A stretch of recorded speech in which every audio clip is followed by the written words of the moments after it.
नमस्ते दोस्तों, स्वागत है आपका। आज हम बात करेंगे एक ऐसी किताब की जो हमारी हर सोच, हर रिश्ते, हर सफलता और फेलियर के पीछे छिपे असली ट्रिगर्स को उजागर करती है। किताब का नाम है द साइकोलॉजी ऑफ इमोशन। यह किताब हमें दिखाती है कि हमारी हर चॉइस और रिएक्शन के पीछे लॉजिक नहीं, बल्कि इमोशन काम करता है। अगर तुम ये समझ गए कि किस मोमेंट पर कौन सा इमोशन ट्रिगर हो रहा है, तो तुम न सिर्फ दूसरों पर, बल्कि खुद पर भी कंट्रोल पालोगे। ये कोई मोटिवेशनल लेक्चर नहीं है, बल्कि एक मिरर है जो तुम्हें तुम्हारी असली साइकोलॉजी दिखाएगा। चैप्टर 1 है द इल्यूजन ऑफ लॉजिक। हम सब सोचते हैं कि हम लॉजिकल इंसान हैं, कि हमारे डिसीजंस दिमाग से आते हैं, लेकिन सच ये है कि हमारा दिमाग बस एक लॉयर की तरह काम करता है, जो एविडेंस ढूंढता है, जस्टिफिकेशन देता है और हर एक्शन को सही साबित करने की कोशिश करता है। असल में डिसीजन लेने वाला दिमाग नहीं, इमोशन होता है। सोचो, एग्जाम की रात क्यों पढ़ते हो? डर की वजह से। क्रश के सामने क्यों चुप हो जाते हो? शर्म की वजह से। इंसल्ट मिलने पर क्यों चिल्ला देते हो? ईगो की वजह से। यहां लॉजिक कहां था? लॉजिक तो बाद में आता है ताकि हमें गिल्ट ना हो। तुम झगड़ लिए, फिर दिमाग बोलेगा उसने प्रोवोक किया था। तुम आलस कर गए तो दिमाग बोलेगा आज एनर्जी नहीं थी। यानी दिमाग लॉयर है, जज नहीं। जज है इमोशन, जो तुरंत फैसला देता है गिल्टी या नॉट गिल्टी। ये इल्यूजन खतरनाक इसलिए है क्योंकि हमें लगता है कि हम लॉजिकल सोचते हैं, जबकि असल में पपेट हम हैं और स्ट्रिंग्स पकड़े बैठा है हमारा इमोशन। हमारा लॉजिक बस डेकोरेशन है ताकि हमें गिल्ट फील ना हो।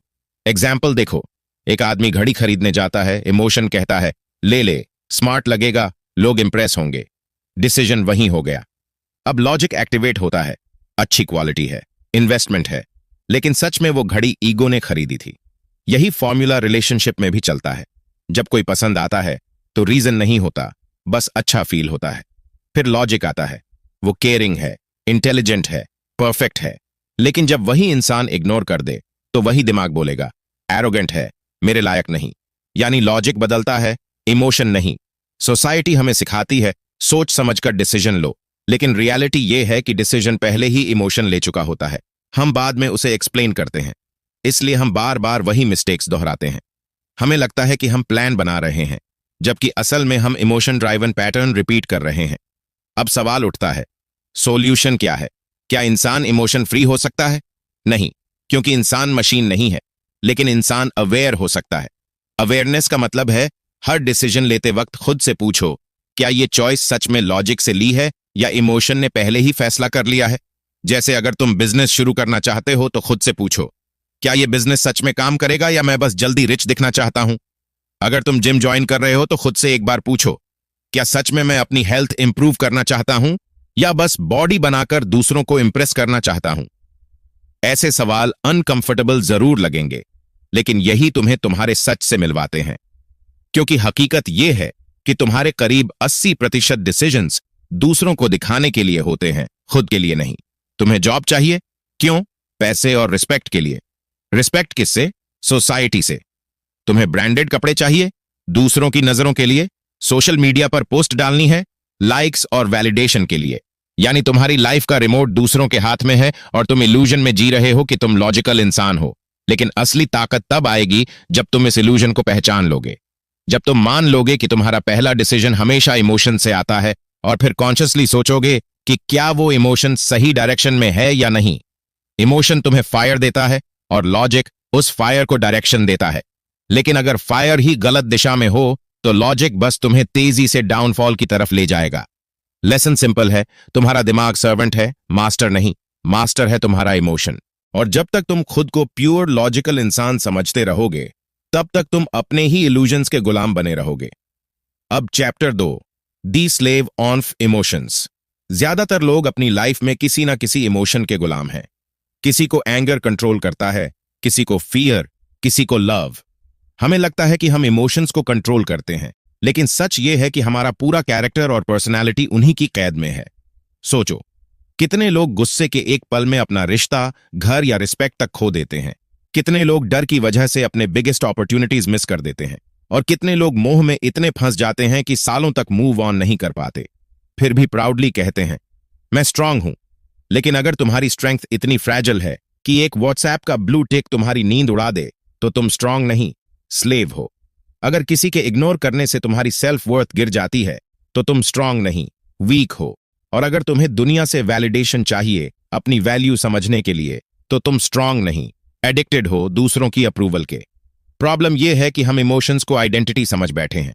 गुस्सा आता है तो कहते हो मैं ऐसा ही हूं, डर लगता है तो कहते हो मैं रिस्क नहीं लेता, प्यार में पड़ते हो तो कहते हो यही मेरी जिंदगी है।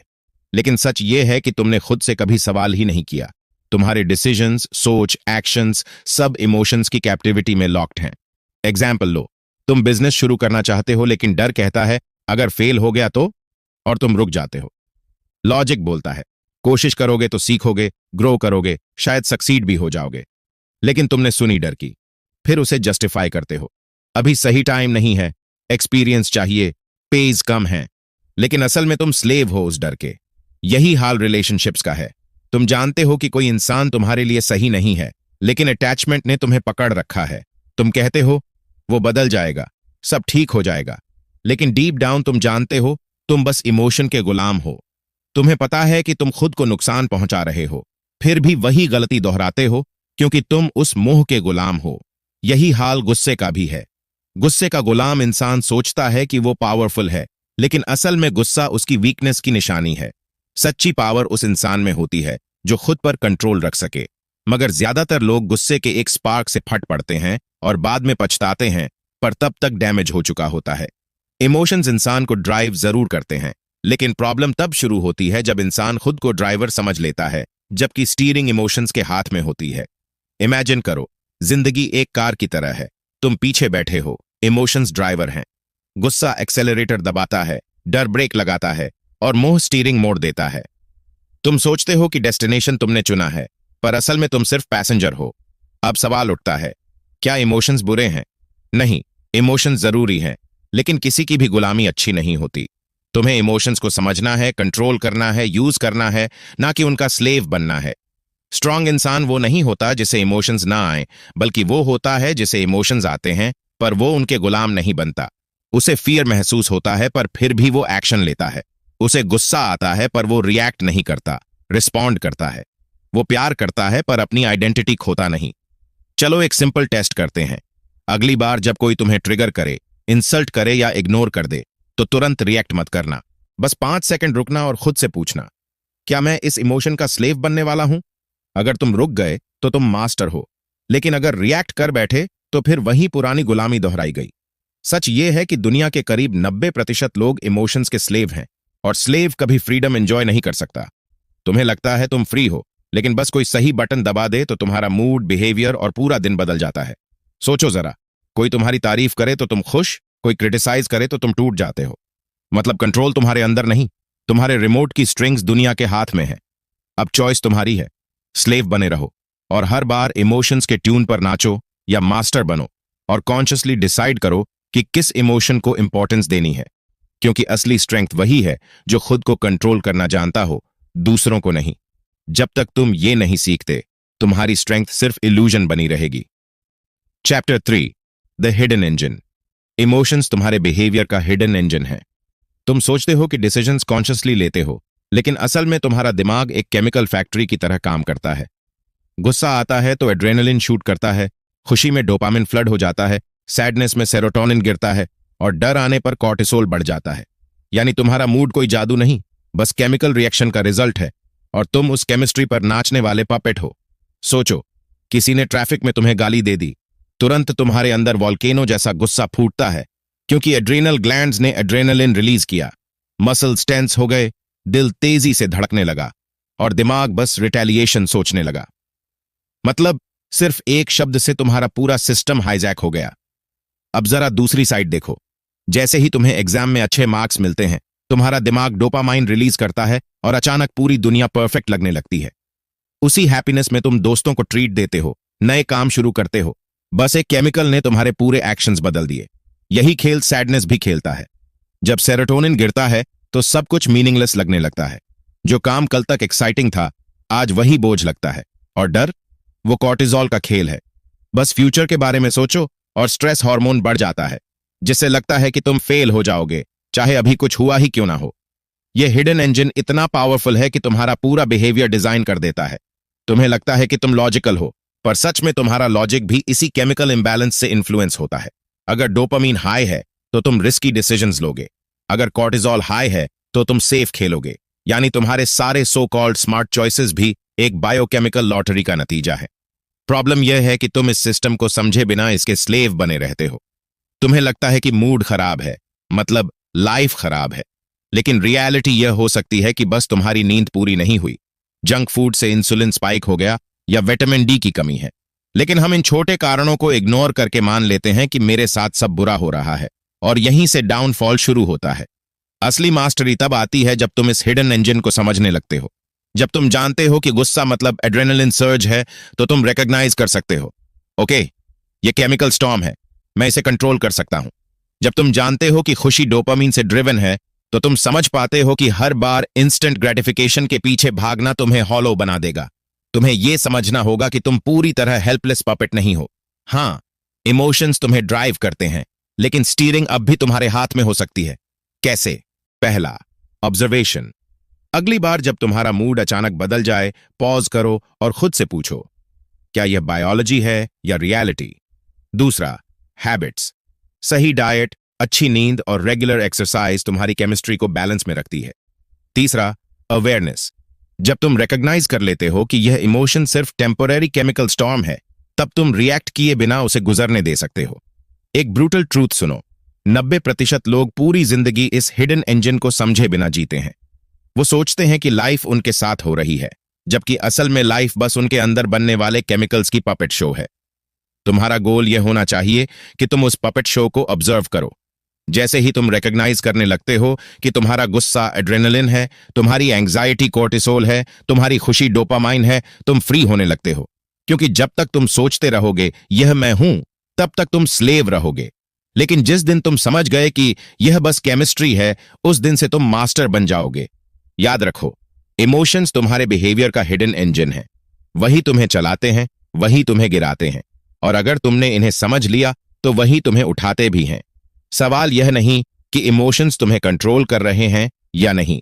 क्वेश्चन यह है कि तुम उस हिडन इंजन को पहचान रहे हो या ब्लाइंडली उसके पीछे भाग रहे हो। क्योंकि जो इंसान इस सिस्टम को डिकोड कर लेता है, वो सिर्फ अपनी लाइफ नहीं बल्कि पूरी दुनिया चला सकता है। Chapter 4, the cost of misuse. अब सुनो, एक ब्रूटल फैक्ट। इमोशन खुद में प्रॉब्लम नहीं है, प्रॉब्लम है उसका गलत यूज। गुस्सा आया, तुमने चीजें तोड़ दी। डर लगा, तुम भाग गए। सैडनेस आई, तुमने खुद को बंद कर लिया, यानी एनर्जी वेस्ट। तुम्हें लगता है कि यह रिएक्शंस नेचुरल हैं, लेकिन सच यह है कि यही रिएक्शंस तुम्हारी बिगेस्ट वीकनेस बन जाते हैं। इमोशन एक रॉ एनर्जी है, गुस्सा फ्यूल है, डर अलार्म सिस्टम है, और सैडनेस इंट्रोस्पेक्शन का मौका है। लेकिन तुम इन्हें टूल की तरह यूज करने के बजाय ड्रेन कर देते हो। सोचो, अगर तुमने उस गुस्से को डिस्ट्रक्शन में लगा दिया तो एनर्जी वेस्ट हो गई, किसी को हर्ट किया, चीजें टूटी, और आखिर में गिल्ट बचा। लेकिन अगर वही एंगर तुमने वर्कआउट, बिजनेस हस्टल या किसी इंजेस्ट को खत्म करने में इन्वेस्ट किया होता, तो वही एंगर तुम्हारी स्ट्रेंथ बन जाता। एनर्जी वेस्ट नहीं, एनर्जी वीपन। डर भी ऐसा ही है। उसका मेन पर्पस है तुम्हें अलर्ट करना, डेंजर आने से पहले रेडी करना। लेकिन तुम क्या करते हो? डर लगते ही रन अवे कर जाते हो, अपॉर्चुनिटीज खो देते हो, रिस्क अवॉइड करते करते मीडियोक्रिटी में फंस जाते हो। रियलिटी यह है कि डर तुम्हें वीक नहीं करता, तुम खुद डर से भागकर वीक बनते हो। अगर डर को सिग्नल मानकर प्रिपरेशन कर लो, तो वही फियर तुम्हें शार्पन कर देता है। अब सैडनेस को देखो, वो इमोशन तुम्हें रुककर सोचने पर मजबूर करता है, बताता है कि कुछ गलत है या कुछ बदलना है। लेकिन तुम क्या करते हो? डोर बंद, सोशल आइसोलेशन, खुद को कैद। सैडनेस की एनर्जी को यूज करना चाहिए सेल्फ रिफ्लेक्शन, आर्ट या डीप वर्क में, लेकिन तुमने उसे डिप्रेशन का फ्यूल बना दिया। सुनो एक हार्ड ट्रूथ, इमोशन न्यूट्रल है, ना अच्छा ना बुरा। अच्छा या बुरा सिर्फ इस बात पर डिपेंड करता है कि तुम उस इमोशन के साथ क्या करते हो। इलेक्ट्रिसिटी को ही देख लो, अगर सही चैनल में लगाओ तो लाइट देता है, मशीन्स चलाता है, लेकिन मिसयूज करो तो शॉक देगा, जान भी ले सकता है। इमोशन भी वही है, प्योर एनर्जी है, बस चैनलाइजेशन मैटर करता है। प्रॉब्लम यह है कि बचपन से हमें सिखाया गया, गुस्सा मत करो, डर मत, रोना मत, यानी एनर्जी को दबाओ। और जब एनर्जी दबती है तो या तो अंदर ही अंदर सड़ती है या अनकंट्रोल्ड बाहर फूटती है। दोनों ही केसेस में नुकसान तुम्हारा होता है। सोचो कितनी बार तुमने खुद से कहा होगा, काश मैंने गुस्से में वो बात ना बोली होती, काश डरकर वो चांस ना छोड़ा होता, काश सैडनेस में खुद को आइसोलेट ना किया होता। मतलब तुम जानते हो कि कॉस्ट बहुत हैवी है, गलत यूज की कॉस्ट। गुस्सा गलत यूज हुआ तो रिश्ते टूटे, डर गलत यूज हुआ तो सपने टूटे, सैडनेस गलत यूज हुई तो तुम अंदर से टूटे। अब सवाल यह है, सोल्यूशन क्या है? सिंपल, रिलेशनशिप बदलो। इमोशन को एनिमी मत समझो, उसे रॉ पावर समझो। गुस्सा आए तो पूछो, मैं इस एनर्जी को कहां इन्वेस्ट कर सकता हूं? डर आए तो पूछो, यह सिग्नल मुझे किस चीज के लिए प्रिपेयर कर रहा है? सैडनेस आए तो पूछो, यह मुझे क्या रिफ्लेक्ट करने पर मजबूर कर रही है? जैसे ही तुम यह पर्सपेक्टिव शिफ्ट करोगे, तुम इमोशंस के मास्टर बन जाओगे। वो तुम्हें ड्राइव करेंगे, लेकिन तुम्हारी डायरेक्शन में। ब्रूटल रियलिटी यह है कि तुम्हारी लाइफ खराब नहीं है, तुम्हारा इमोशन से रिलेशनशिप खराब है। जब तक तुम इमोशंस को कर्स समझते रहोगे, वो तुम्हें ड्रैग करते रहेंगे। लेकिन जिस दिन तुमने उन्हें रॉ पावर की तरह यूज करना सीख लिया, उस दिन तुम्हारी लाइफ एक्सेलरेट हो जाएगी। तो नेक्स्ट टाइम जब एंगर, फियर या सैडनेस आए, याद रखना, यह एनर्जी वेस्ट करने के लिए नहीं, तुम्हें उठाने के लिए है। फर्क बस इतना है कि तुम उस एनर्जी को नाली में बहा देते हो या उसे अपने इंजन का फ्यूल बना लेते हो। क्योंकि end of the day emotion कभी प्रॉब्लम नहीं होता, असली प्रॉब्लम हमेशा उसका मिसयूज होता है। Chapter 5, weaponising emotions. अब सुनो, गेम चेंजर यह नहीं कि इमोशन को दबाओ, बल्कि यह है कि उसे वेपन बना लो। तुम्हें जो एनर्जी मिली है, वह बर्बाद करने के लिए नहीं, उसे एक पावरफुल टूल की तरह यूज करने के लिए दी गई है। गुस्सा आया तो जिम में डाल दो, काम में झोंक दो, प्रोजेक्ट में लगा दो। डर लगा तो वहीं घुस जाओ जहां सबसे ज्यादा डर लगता है। सैडनेस आई तो उसे सिग्नल समझो कि अब कुछ बदलना है, क्योंकि ग्रोथ हमेशा उसी दरवाजे के पीछे छिपी होती है जहां सबसे बड़ा डर होता है। गुस्सा एनर्जी का सबसे रॉ फॉर्म है। जब तुम गुस्से में होते हो, तुम्हारे अंदर एड्रेनलिन शूट करता है, ब्लड सर्कुलेशन बढ़ता है, मसल्स एक्टिव हो जाते हैं, मतलब तुम्हारा बॉडी फाइट मोड में चला जाता है। दिक्कत यह है कि तुम इस फायर पावर को लोगों पर या चीजों पर वेस्ट कर देते हो। लेकिन इमेजिन करो, अगर यही गुस्सा तुमने जिम में रेप्स बढ़ाने, बिजनेस में स्पीड दोगुनी करने या इनजस्टिस के खिलाफ खड़े होने में लगाया, तो यही एंगर तुम्हारा सबसे शार्प वेपन बन जाएगा। हर बार जब गुस्सा आए, खुद से पूछो, यह फायर मैं किस काम को जलाने के लिए यूज कर सकता हूं? क्योंकि फायर अगर कंट्रोल में है तो खाना पकाता है, और अगर कंट्रोल से बाहर हो जाए तो घर जला देता है। डर तुम्हारा दुश्मन नहीं, तुम्हारा कंपस है। वह वहीं आता है जहां ग्रोथ होती है। अगर तुम्हें स्टेज पर बोलने का डर लगता है, इसका मतलब तुम्हारी ग्रोथ स्टेज पर ही है। रिजेक्शन का डर है, मतलब तुम्हें रिजेक्शन फेस करना सीखना है। फेलियर का डर है, मतलब तुम्हें रिस्क लेने में ही नेक्स्ट लेवल मिलेगा। डर तुम्हें रोकने नहीं, दिखाने आता है कि ट्रेजर कहां छिपा है। लेकिन तुम उसे सिग्नल मानने की बजाय स्टॉप साइन समझ लेते हो, इसलिए वहीं अटक जाते हो। असली वेपनाइजेशन यही है, जैसे ही डर लगे वहीं घुस जाओ, क्योंकि डर के उस पार ही फ्रीडम है। लोग सैडनेस को वीकनेस समझते हैं, लेकिन असल में सैडनेस तुम्हारा रीसेट बटन है। वह तुम्हें रुककर सोचने पर मजबूर करती है कि क्या यह जिंदगी वही है जो तुम जीना चाहते हो? क्या तुम्हारे चॉइस सही हैं? क्या कुछ बदलना चाहिए? लेकिन तुम सैडनेस को डिप्रेशन में बदल लेते हो, खुद को आइसोलेट कर लेते हो। इंस्टेड सैडनेस को चैनलाइज करो, आर्ट में, राइटिंग में, मेडिटेशन में। सैडनेस तुम्हें अंदर से क्लीन करने आई है। अगर तुम उसे एक्सेप्ट करके एक्सप्रेस कर दोगे, तो वही तुम्हें और गहरा इंसान बना देगी, और अगर दबाओगे तो धीरे धीरे अंदर से हॉलो कर देगी। इमोशन को दबाना रिप्रेशन है, इमोशन को अनकंट्रोल्ड छोड़ना डिस्ट्रक्शन है, लेकिन इमोशन को वेपनाइज करना, यही क्रिएशन है। इसका मतलब है एनर्जी को डायरेक्शन देना, एनर्जी वेस्ट नहीं, एनर्जी इन्वेस्ट करना। जैसे पानी अगर नाली में गया तो यूजलेस, लेकिन टर्बाइन में गया तो बिजली बन गई। हर बार खुद से पूछो, यह एनर्जी मुझे तोड़ रही है या बना रही है? अगर तोड़ रही है, डायरेक्शन बदलो। अगर बना रही है, तो और फ्यूल डालो। Practical weaponisation framework. एक पॉज लो, इमोशन ट्रिगर हुआ, अब उसे सही दिशा में मोड़ दो। तुरंत रिएक्ट मत करो, बस 10 सेकंड का पॉज लो। स्टेप 1, लेबल करो, देखो यह इमोशन कौन सा है, एंगर, फियर या सैडनेस। स्टेप 2, रिकॉग्नाइज करो। फिर स्टेप 3, रीडायरेक्ट करो, उस एनर्जी को किसी कंस्ट्रक्टिव काम में लगा दो। एंगर आए तो फिजिकल वर्क, टफ टास्क या हॉस्टल में डाल दो।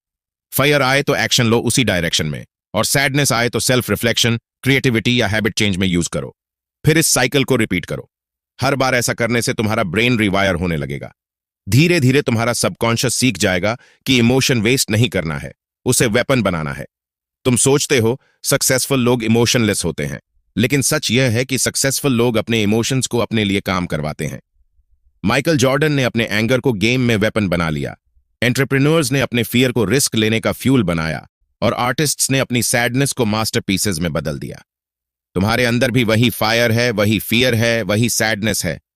फर्क बस इतना है कि तुमने उसे नाली में बहा दिया और फिर कहते हो मुझे मौका नहीं मिला। सच तो यह है कि मौका तुम्हारे पास था, बस तुमने वेपन बनाना नहीं सीखा। इमोशन तुम्हारा सबसे डेंजरस एनिमी भी है और सबसे पावरफुल वेपन भी। यह डिपेंड करता है कि तुम उसे कंट्रोल करते हो या वो तुम्हें। तो अगली बार जब इमोशन ट्रिगर हो, याद रखना यह सिग्नल है, यह फ्यूल है, यह वेपन है। एंगर आए तो उसे वर्क में झोंक दो, फियर लगे तो वहीं एक्शन लो, सैडनेस आए तो उसे रीसेट मानो, क्योंकि ग्रोथ हमेशा उसी डोर के पीछे छिपी होती है जहां तुम्हें सबसे ज्यादा डर लगता है, और जीत हमेशा उसी की होती है जिसने अपने इमोशंस को वेपन बना लिया है। Chapter 6, the mirror of life.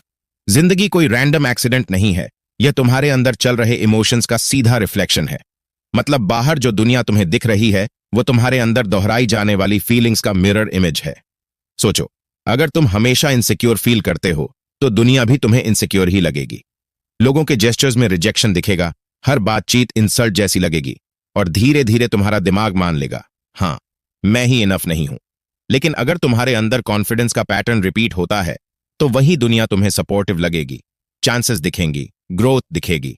बाहर कुछ बदला नहीं, बस तुम्हारा इनर स्टेट बदल गया। जैसे किसी ने नीली लेंस वाली चश्मा पहन ली हो, अब हर चीज नीली दिखेगी।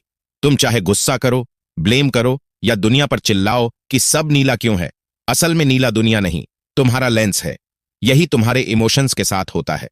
तुम सोचते हो बाहर का सिस्टम, लोग या लकीर जिम्मेदार हैं, लेकिन सच्चाई यह है कि तुम्हारे अंदर का इमोशनल पैटर्न ही बाहर रिफ्लेक्ट होता है। तुम जिस इमोशन को बार बार फील करते हो वही तुम्हारी रियलिटी बन जाती है। जिंदगी एक मिरर है, अगर तुम उसमें गुस्से वाला चेहरा दिखाओगे तो मिरर भी वही वापस दिखाएगा, लेकिन अगर तुम मुस्कुराओगे तो सामने से भी मुस्कुराहट ही लौटेगी। बाहर की दुनिया तुम्हें वही दिखाती है जो तुम अंदर बार बार फील करते हो। प्रॉब्लम यह है कि लोग बाहर बदलने की कोशिश करते हैं, सोचते हैं कि अगर पैसा आ जाए तो खुश हो जाऊंगा, रिस्पेक्ट मिल जाए तो कॉन्फिडेंट फील करूंगा, कोई प्यार करे तो सिक्योर फील करूंगा। लेकिन इक्वेशन उलटी है, पहले इमोशन अंदर क्रिएट होता है, फिर बाहर उसकी रिफ्लेक्शन दिखती है। इसीलिए इनसिक्योर इंसान को लाख कॉम्प्लीमेंट्स मिल जाएं, फिर भी वो इनसिक्योर रहेगा, क्योंकि उसकी इनर प्रोग्रामिंग इनसिक्योरिटी की है। और कॉन्फिडेंट इंसान को इंसल्ट भी मिल जाए तो भी उसका सेल्फ इमेज इंटैक्ट रहेगा। मिरर रूल बहुत सिंपल है, अंदर जैसा वैसा ही बाहर। तुम्हारे इमोशंस ही तुम्हारी रियलिटी का 3D प्रिंट बनाते हैं। अब असली सवाल यह है कि क्या तुम अपनी लाइफ को कॉन्शियसली स्कल्प्ट कर रहे हो या फिर पुराने इमोशंस को रिपीट करके वही पुराना 3D प्रिंट निकाल रहे हो। चेंज बाहर से नहीं आने वाला, वो तब आता है जब तुम अंदर की लेंस बदलते हो। इनसिक्योरिटी की जगह ट्रस्ट, फियर की जगह करेज, रिजेंटमेंट की जगह ग्रैटिट्यूड लाते हो। जैसे ही तुम अपने अंदर के पैटर्न बदलते हो, दुनिया भी नया रिफ्लेक्शन दिखाने लगती है, क्योंकि मिरर के पास खुद का कोई पावर नहीं होता, वो बस वही लौटाता है जो तुम उसके सामने रखते हो। तो अगली बार जब तुम अपनी लाइफ को देखकर कंप्लेन करने लगो तो ब्लेम बाहर मत करो, मिरर मत तोड़ो, बस अपने आप से पूछो, मैं अंदर बार बार क्या फील कर रहा हूं जो बाहर बार बार रिपीट हो रहा है। जैसे ही तुम ये समझ जाते हो, तुम्हारे पास पावर आ जाती है अपनी इनर फ्रीक्वेंसी बदलने की, अपनी लाइफ का रिफ्लेक्शन बदलने की। और उसी पल तुम्हें समझ आता है कि लाइफ कभी तुम्हारे अगेंस्ट नहीं थी, वो तो हमेशा तुम्हारा मिरर थी। आखिर में सब कुछ एक ही जगह आकर टिकता है, चॉइस पर। हर वक्त तुम्हारे पास दो ऑप्शंस होते हैं, या तो अपने इमोशंस के गुलाम बनकर उनके रिमोट कंट्रोल पर नाचो, या फिर साइकोलॉजी समझकर उसी एनर्जी को हथियार बना लो। सोचो, जब तुम गुस्से में हो, पहला ऑप्शन है किसी पर चिल्ला देना, फोन पटक देना या खुद को दुखी कर लेना। लेकिन दूसरा ऑप्शन है उस एंगर को फ्यूल की तरह यूज करना, वर्कआउट में डाल देना, काम में झोंक देना, अपने बड़े गोल की तरफ रिडायरेक्ट कर देना। फर्क बस इतना है कि पहले केस में एंगर तुम्हें कंट्रोल कर रहा है और दूसरे केस में तुम एंगर को कंट्रोल कर रहे हो। यही असली गेम है। लोग कहते हैं मुझे गुस्सा आ गया, मैं मजबूर था। नो, तुम मजबूर नहीं थे, लेजी थे, क्योंकि कंट्रोल लेने का ऑप्शन हमेशा तुम्हारे पास था, बस तुमने इजी रास्ता चुना, गुलामी वाला। हर दिन तुम्हारे सामने चॉइस आती है, सुबह उठते ही स्लीप के गुलाम बनना है या डिसिप्लिन का मास्टर। फेलियर के बाद फ्रस्ट्रेशन में डूबना है या लेसन लेकर आगे बढ़ना है। रिजेक्शन पर रोना है या अपने लेवल को अपग्रेड करना है। हर वक्त दो दरवाजे तुम्हारे सामने होते हैं, एक तुम्हें पुराने इमोशनल जेल में धकेल देता है, दूसरा तुम्हें ग्रोथ की तरफ खींचता है। और मजेदार बात यह है कि उसकी चाबी हमेशा तुम्हारे ही हाथ में होती है।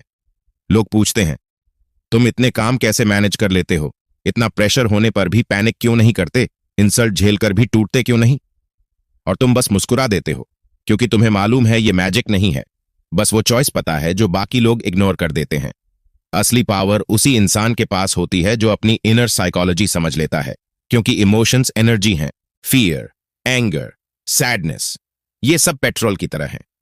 सवाल ये नहीं कि तुम्हारे पास पेट्रोल है या नहीं, सवाल ये है कि तुम उस पेट्रोल से घर जला रहे हो या रॉकेट लॉन्च कर रहे हो। यही फर्क है स्लेव और मास्टर में। स्लेव इंसान हर इमोशन को रिएक्शन में बदल देता है और मास्टर इंसान हर इमोशन को स्ट्रैटेजी में। इसलिए चॉइस सिर्फ टेम्परेरी नहीं है, चॉइस तुम्हारी आइडेंटिटी शेप करती है। हर बार जब तुम सही चॉइस लेते हो, तुम्हारा ब्रेन नई वायरिंग बनाता है और धीरे धीरे तुम वो इंसान बन जाते हो जिसे कोई हिला नहीं सकता। असली ताकत पैसे या तालियों से नहीं आती, वो आती है अंदर से, इमोशंस को कंट्रोल करने की चॉइस से। तो अब सवाल ये नहीं कि इमोशंस तुम्हें कंट्रोल कर रहे हैं, सवाल ये है कि तुम कौन सा रोल निभा रहे हो, रिमोट कंट्रोल वाले टॉय का या रिमोट हाथ में रखने वाले मास्टर का। याद रखो, हर सुबह तुम्हारे पास एक नया चांस होता है। या तो रिपीट मोड में पुराने रिएक्शंस जी लो या कॉन्शियसली नया गेम खेलो। जब लोग तुम्हारी कामनेस देखेंगे, तुम्हारा पावर महसूस करेंगे, तो वो पूछेंगे तुम इतने डिफरेंट कैसे हो? और उस वक्त तुम बस मुस्कुरा दोगे, क्योंकि तुम्हें पता होगा कि तुमने मिरर बदल दिया है, तुमने गुलामी छोड़ दी है, तुमने गेम अपने कंट्रोल में ले लिया है। और यही चॉइस तुम्हें भीड़ से अलग करती है। चैप्टर 8, द मास्टरी का मतलब इमोशंस को दबाना नहीं है, क्योंकि दबाने से वो और जोर से फटते हैं। मास्टरी का असली मतलब है डायरेक्शन देना। गुस्सा आया? मत सोचो कि ये बैड चीज है, ये फ्यूल है, पेट्रोल की तरह। अगर तुम इसे बेकार जला दोगे तो बस धुआं मिलेगा, लेकिन अगर उसी फ्यूल को इंजन में डालोगे तो वही तुम्हें स्पीड देगा, पावर देगा। गुस्सा तुम्हें बताता है कि किसी चीज को बदलने की जरूरत है। फर्क बस इतना है, या तो तुम चीजें तोड़ते हो या रिकॉर्ड्स तोड़ते हो। डर तुम्हारा एनिमी नहीं है, डर एक कंपस है। यह हमेशा उस डायरेक्शन की तरफ इशारा करता है जहां तुम्हारी रियल ग्रोथ छिपी है। अगर किसी काम से सबसे ज्यादा डर लगता है तो वहीं तुम्हारा ट्रेजर छिपा है।